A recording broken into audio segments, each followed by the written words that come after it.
Welcome back, episode 7 of the Eye Doctor Q&A, except we're not doing a Q&A today, but we are doing a Q&A at the same time. Work that one out. No, I just thought, last week when we did it, we were just like we were covering the same ground over and over again. What tape do you use? What glue do you use? And it were fairly similar sort of questions that I answered over and over again. Not to say that you were asking me the same thing over and over again, but you were asking me the same thing over and over again. Does that make sense? Yeah. Anyway, so I'm going to talk about annoying customers because I've had a few in recently. And I know that a few of you who watch this will probably have to deal with customers. And yeah, I've got one they are very paranoid about privacy and security. Particularly worried about other people accessing their phone. And it's testing, and these people expect things they just want to chew up all of your time, and it just drives me crazy. And I'm at the point where I'm gonna have to start charging for time, or these people come in and they want your attention there and then, and they want you to spend 20 minutes showing them how to add a contact into their iPhone or something similar, and I don't know, in that 20 minutes, I've got a queue as long as my arm of devices that need to be fixed, and I'm like, all that's going through my mind when somebody's asking for this advice and stuff is I should be doing other stuff, what I'm getting paid to do. So I'm at my wit's end, and this particular customer said yesterday, oh, I went into Curry's and they weren't very helpful about it, so I saw your shop as I was going past, and I thought, you'll be really helpful. And I don't think it was that they weren't helpful. I think they just didn't have time to deal with this particular customer's special needs. And then the next one, this one wound me up bad yesterday. We got this Samsung A04 in for repair. And I don't know what, it was one of these grey import ones. I've got to drop my remote. Drop my remote. I can't say that word. Dropped my remote. Anyway, it was one of these grey import phones, and it was like, oh, Samsung won't do anything about it. Is that right? And I'm like, well, if Samsung won't do anything about it, yeah, that's probably right. It were a bit, I don't know, you know when you just know from the start that they're going to be awkward? It were awkward. I couldn't fix it, whatever it were. I don't like to say that, I treat every customer equally, but I will not go above and beyond for people who are rude to me. Never, ever, ever. So I allocate 15 minutes to having a look and seeing if I can fix this device. I couldn't fix it. I couldn't figure out what was wrong with it. And I wasn't going to spend an hour looking at it for free when I didn't know if I was going to find the result that we wanted. I didn't have a lot of parts in for it. I said, look, I don't think that I can fix this phone. And he's like, well, I brought it for you to fix it. Is that not what phone repair shops do? And I'm like, well, yeah, that's what we do, but bring me a broken screen, we'll fix that, we'll replace it. Bring me this, bring me that, we'll fix it, we'll replace it. I said, we do a lot of good repairs and stuff here, but on this occasion, I've not been able to identify the fault, and I won't be able to fix it. He's like, well, that's not what I brought it to you for, or something like that. And I'm like, look, I don't know if you're being sarcastic with me, I don't know if you're being clever with me, but I've not been able to fix it. Come and pick up your phone. And he came and picked it up, and he weren't too offhand. He was just, I don't know if he was just trying it on or just being clever over the phone. But I don't put up with that shit. I couldn't, I was so mad. And anyway, that's me rant over about annoying customers. Like I say, I've had a few, and it's testing my patience. I think it doesn't help, right? This week, Nathan's off, so it's me sort of running the shop. Normally, Nathan's in the front, and I'm in the back doing my own thing. And it's fairly peaceful there. I can just get on with my own stuff, record some videos. But this week I'm front of house, answering all the phone calls, answering all the customer service stuff. And I don't know if it's because I'm not used to it, or if I've been away from it, or I'm out of touch, or if I'm just getting grumpy as I get older. But I've had enough. Nathan, come back, please. Anyway, moving on. We've got another little series in the making. So I've been doing these for 6-7 weeks. Quite enjoyed it. I had mixed response from it, but I feel like this is my time when I can interact with you guys who watch the videos regularly, and it's nice to answer your questions, and I like doing it in this format because I'm having this conversation earlier. I'm not a texting guy. I'm not a messaging guy. If you want me, just call me, and I'll chew your ear off for 15 minutes rather than if you text me, you're going to get a yes or no answer, and that's that. So anyway, it's been good doing this. I can't remember where I was going with this conversation or line of conversation, but we're doing another series. We're going to start another one. So maybe film it back end of this week, and it's going to be just like phone flipping and like just doing lots of challenges. Last year we did one just before Christmas, and I think we started from absolutely zero. Somebody actually gave us a phone that we managed to sell, maybe £5 it cost, and we got it up to 5,000 in about 2 or 3 months. And it'd be pretty cool to show you more in depth and more vlog style of phone flipping and doing some challenges, like going from. I saw one what I really liked, and this is where my thinking's come from. And he'd gone from like an iPhone 8. He'd gone from an iPhone 8, like he'd pretended that he'd bought an iPhone 8 to sell, and worked and flipped his way up to an iPhone 15. But I want to do it genuinely. I know it's not quite doing it in your bedroom because we've got the shop here and we've got the shop window and stuff, but at the same time, it's good fun to do that kind of thing. Maybe we'll make it a bit illusionary. That maybe I'll pretend that I'm just a guy who does it as a side hustle. I know you'll slate me in the comments. You'll be like, yeah, but you sold that in your shop window, pal. And yeah, I'm not going to get away with it. So we'll do it that way, and we'll see where it goes and see how that goes. I'm looking forward to doing that. And then the next thing is we've been in this shop now, just coming up to 6 months as well. So I don't know if I don't even know if I made out on the YouTube channel that we'd moved or anything, or even if you noticed that we'd moved. But we moved back in end of October last year. We've been in here. It must be coming up to 6 months. Yeah, you're probably right. 6 months, and it's literally changed the whole business. Like, I thought that TikTok could change the business a lot, but swapping and moving into this shop has just changed it in a way that I would never ever been able to predict. So we like tripled the amount of people what come in the store. We've still been continuously building on the socials and getting repairs sent in through the post, and that's stayed fairly consistent. But at the same time, we've had like 3 times as many people in the shop, so it's been brilliant. If there's any people who are watching who've come in and seen us in the shop, thank you. It's been great. So Alex has set up some prompts on my teleprompter, and I'm just going to read it out then. And it says, "What does the eye doctor like outside of phone repairs?" And I'm probably going to skip past that because I don't really like much else. I've been playing PS5 a little bit. I've been playing Red Dead Redemption 2 on PS5. It was my birthday last week. And my wife bought me Red Dead 2, so I've been nerding that a little bit. Other than that, I don't normally like nerd the PlayStation or like that. That guy's just literally stopped right there, and I thought he was gonna look or something like that. Yeah, I don't even normally like nerd PlayStation. I do a few bits and bobs, like spending time with my son, some sports, go to the gym if you can't tell. But other than that, yeah, not a lot. I work here just a few less hours than Nathan works 60 hours a week. But I'll probably do about 55 hours a week. No, I do ridiculous amounts of hours here, and it takes up your life owning a business like this. I probably should employ more staff to cover all those hours, but whatever, you do these things. So yeah, and Nathan does it, so I've got to at least try and match the amount of hours what he puts. Oh dear.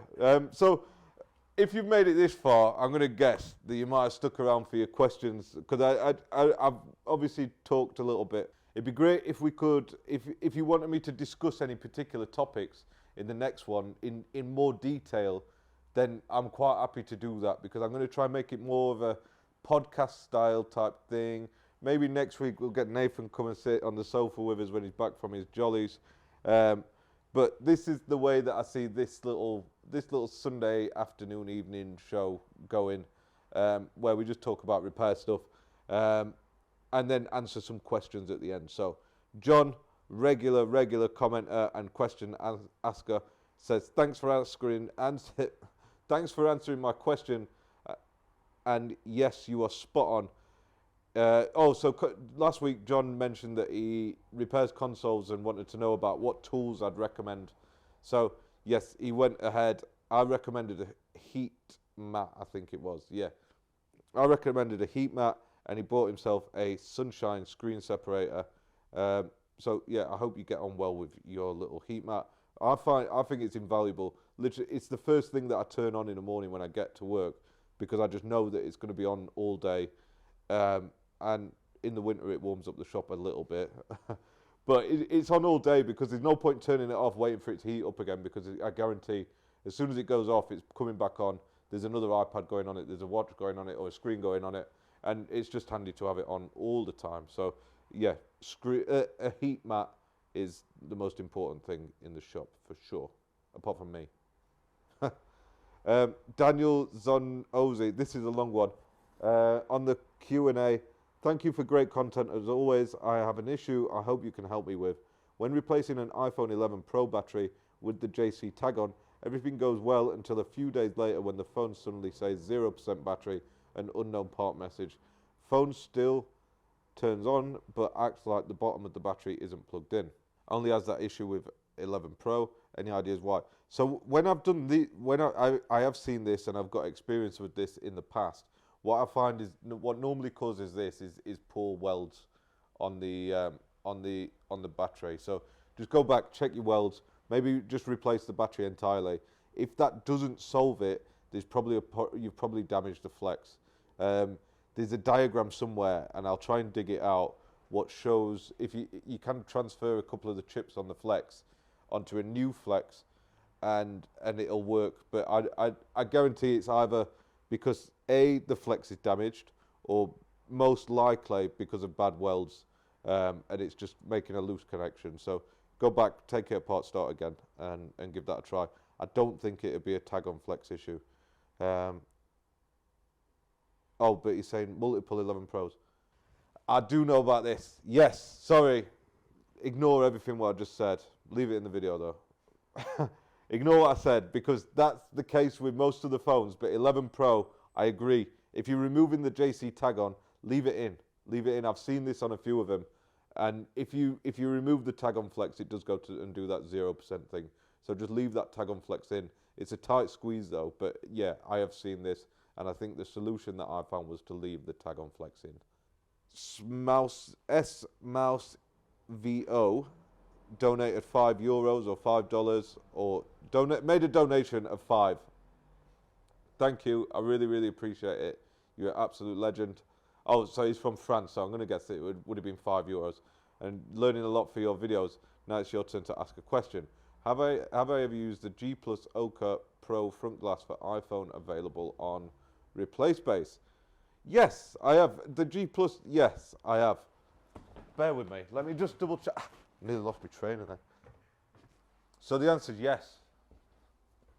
Because I just wanted to double check. I've got some iPad Air 4. I don't refurb a lot of iPhone screens, believe it or not. I try and avoid it because I just find that it just takes too much time, and a lot of things get broken. So I do loads of iPads and I do lots of watches, and we use that G Plus brand for digitizers and glass.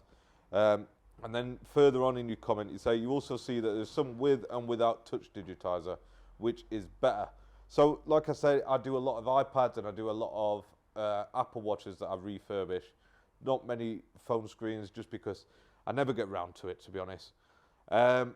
I recommend when you're doing iPads, I just swap to the digitizer all the time. It's usually a lot more expensive, but it's a lot more reliable. And, you know, if you try and do a glass-only repair on something like an iPad, for example, you end up catching the digitizer. You don't realise that you caught it a little bit.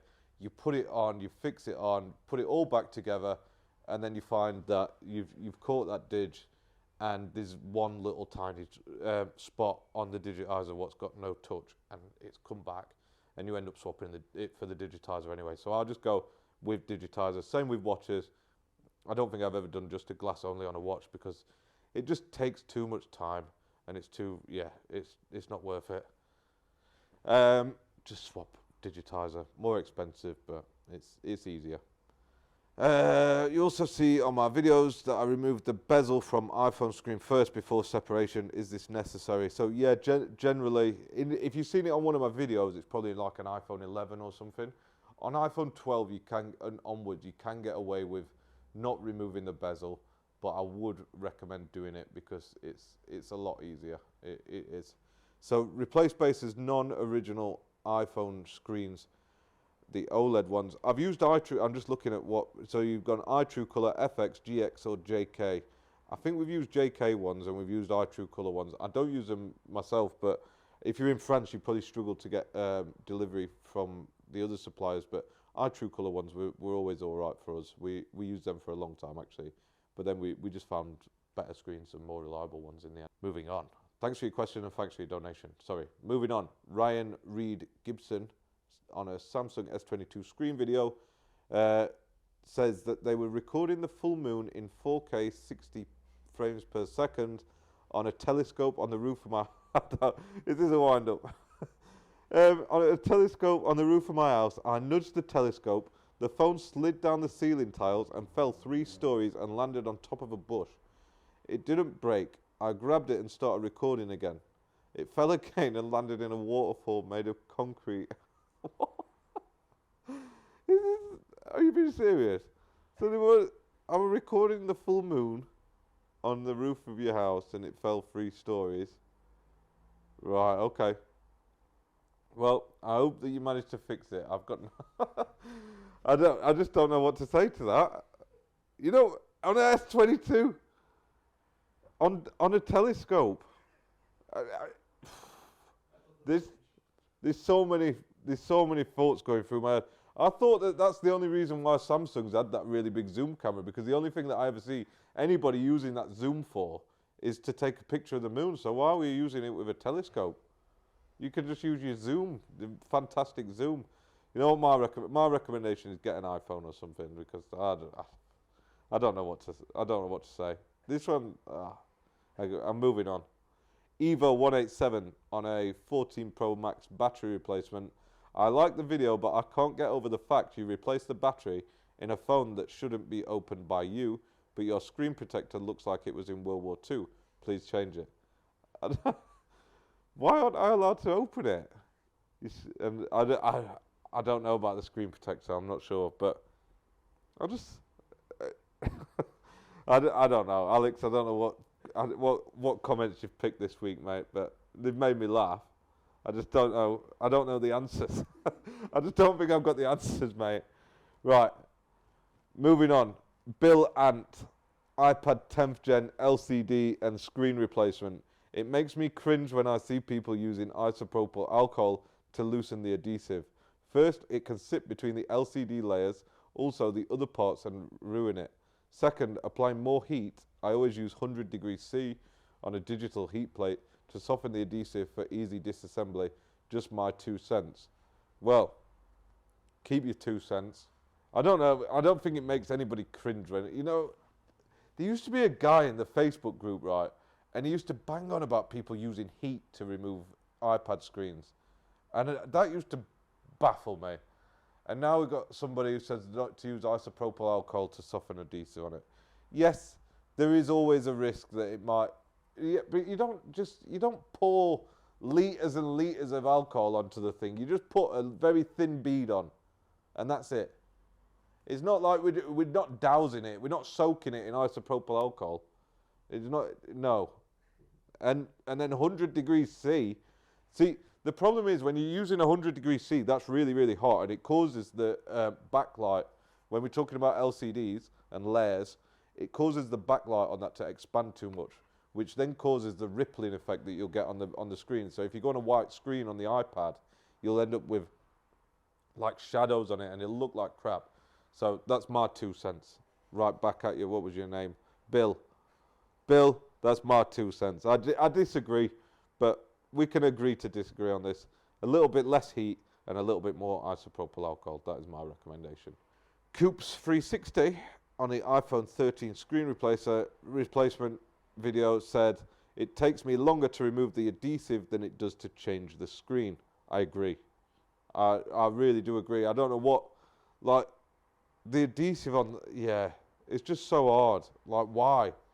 Unnecessarily hard. Like, when we make these videos, I feel sorry for Alex because he'll be sat next to me in the back, and he'll start going, and I just know that that's the bit where he's editing through me scraping off adhesive, and we try and not make it long, but most of the videos follow the same sort of script: remove screen, remove part, replace part, clean frame, reinstall and reassemble phone. And it's the same thing sort of over and over again. So it does get a little bit repetitive sometimes, which is fine because the videos aren't designed for return viewers necessarily. But Alex still has to, he has to watch it and edit it, and we have to go through it over and over again. And I hate doing it, yeah. It just takes forever. It's the worst bit. It's the worst bit. It's even worse when you're using that scraper tool and end up snapping a flex cable as well, and then have to replace that. So, yeah, unnecessarily strong adhesive on that. I totally agree with you. That just about concludes all the questions that's on my teleprompter. Did you know that we got a little teleprompter? That's what this remote is. If you were wondering, what's that little thing what you're holding in your hand? It's TV remote. It's a teleprompter. So it means that I'm not looking at my phone, reading your questions and talking. So it means that we can maintain eye contact at all times. That's all it is. So if you're thinking this guy's staring at me all the time, that's exactly what it is. And then like next week, Nathan's hell-bent on putting something abusive and offensive on my teleprompter, but he's not doing it. Anyway, that's all my questions answered this week. A little bit of brief discussion as well. I've enjoyed doing that. If there's anything that you want me to discuss in detail on the next episode, leave a comment below and we'll try and do it. Thank you very much for watching. See you in the next video. Fucking hell.